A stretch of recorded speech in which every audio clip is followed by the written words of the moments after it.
Okay, just spend some time walking through the calculations for the post hoc Tukey's tests and for the plan comparisons.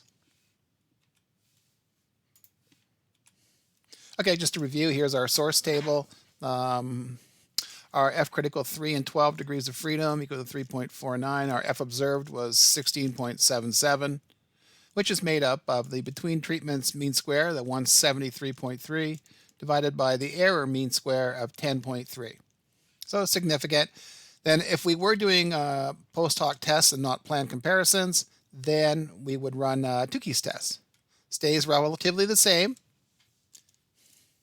Error degrees of freedom is 12. I would go to the Tukey's table and look up the Q value, which from the table that we have on Blackboard is 4.20, right? So if I wanted to look that up, I would go to course information.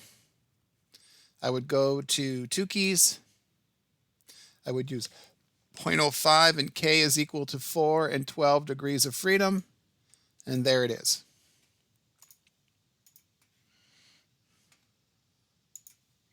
Okay, differences to be significant have to be greater than 6.03 or less than negative 6.03.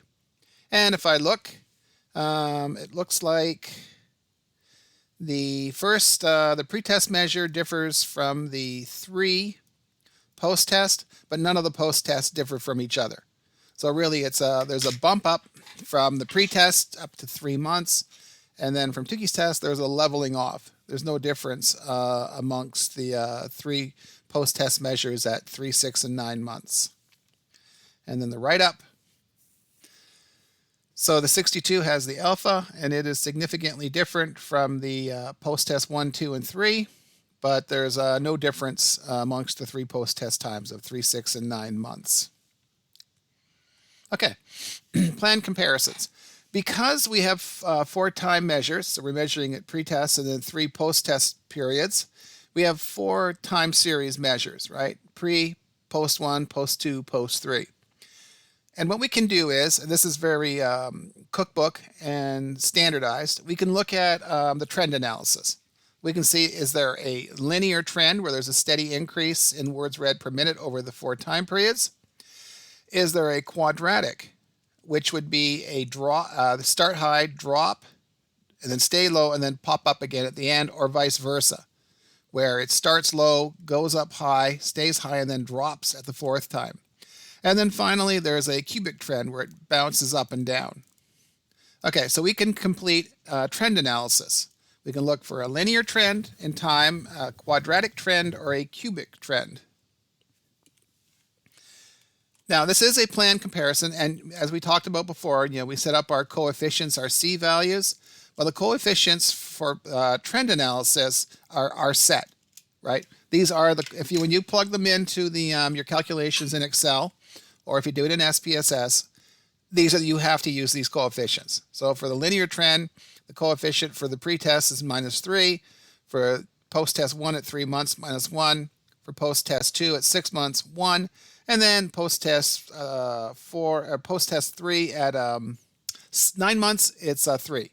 Right, so our 4 measures in time. And there's a different set of coefficients for quadratic and then for cubic. But they don't change. They're set for, if we have 4 time periods that we're measuring, these are the coefficients that we use for trend analysis. And I erase them here because it's what SPSS does. Okay. This calculation here is the formula. For the plan comparisons, I calculate the sum of squares. And we're doing an F test. When we did the one way, we did a T test. So we flipped it up a bit by doing an F observed. And in this case, you take the SS planned. You take your P coefficient, which is the sum of your CMs, and divide it by the sum of your C squareds. Then you take it and divide the sums of squares for each plan comparison, or in this case trend, and divide it by the degrees of freedom. Each plan comparison uses 1 degree of freedom. This is a bit of a redundant step because all 3, for the linear, quadratic, and cubic, of the 3 degrees of freedom I have between treatments, each plan comparison takes 1 of those degrees of freedom. Then I finally have my F observed from my F planned, which is the mean square planned divided by the mean square error. And the table in front of you goes through the calculations. And there's also the Excel spreadsheet that has the calculations with the formulae embedded in each of the cells. Okay.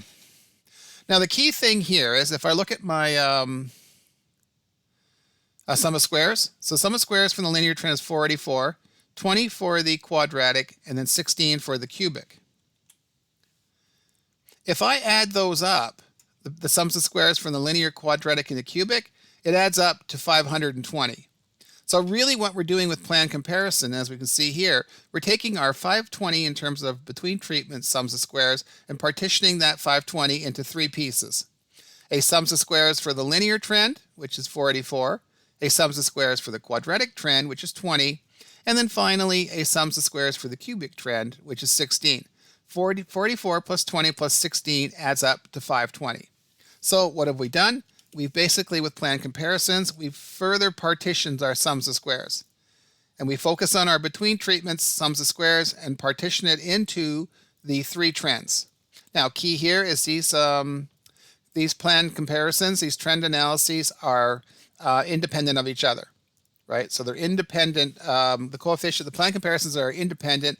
If you take the coefficients for each comparison and multiply it for each of the respective groups, the sum will be 0. And that, if you want to, you can review that from last week's class on plan comparisons with the one-way analysis of variance. The structure is the same in terms of assessing whether a pair of plan comparisons are independent, or as we sometimes refer to them as, or being orthogonal. Okay. And here is the write-up for the plan comparisons. So for the plan comparisons, the plan revealed a significant linear trend. Neither the quadratic or the cubic trends were significant, nor the cubic trends. So what we're saying here is we're seeing a steady increase. Now this result is different from when we did the Tukey's test. I still have my Tukey's alphas and betas there. I should get rid of those. The result here shows that there's a steady increase in words read per minute because of the linear trend. So it's a steady increase from 62 to 70 to 72 to 76. That's a very different conclusion than if we'd done Tukey's test. And all we can say is that from the pretest, there was a bump up in performance to 3 months, but then no difference across the treatment, the post-treatment time periods, like at 3, 6, and 9 months. There was no difference in the means between 3, 6, 3, 9, and 6 and 9. But with the plan comparisons, we're arguing that there's a linear trend. Words read per minute steadily increased from the pretest to the 3-month period, 6-month period, and the 9-month period. So once again, how you do your analysis and the decisions that you make affect your conclusion. If you're doing plan comparisons, you're basically saying, yeah, there's a steady increase in words read per minute, and there's a benefit and continued performance increases to 9 months. Whereas with the post hoc Tukey's test, you're basically saying pre-test, there's a bump up to 3 months, but then it just plateaus, and there's no further improvement in performance from 3 to 6 to 9. So, and these are subjective decisions, and the decisions that you make impact the conclusions that you draw from your analysis.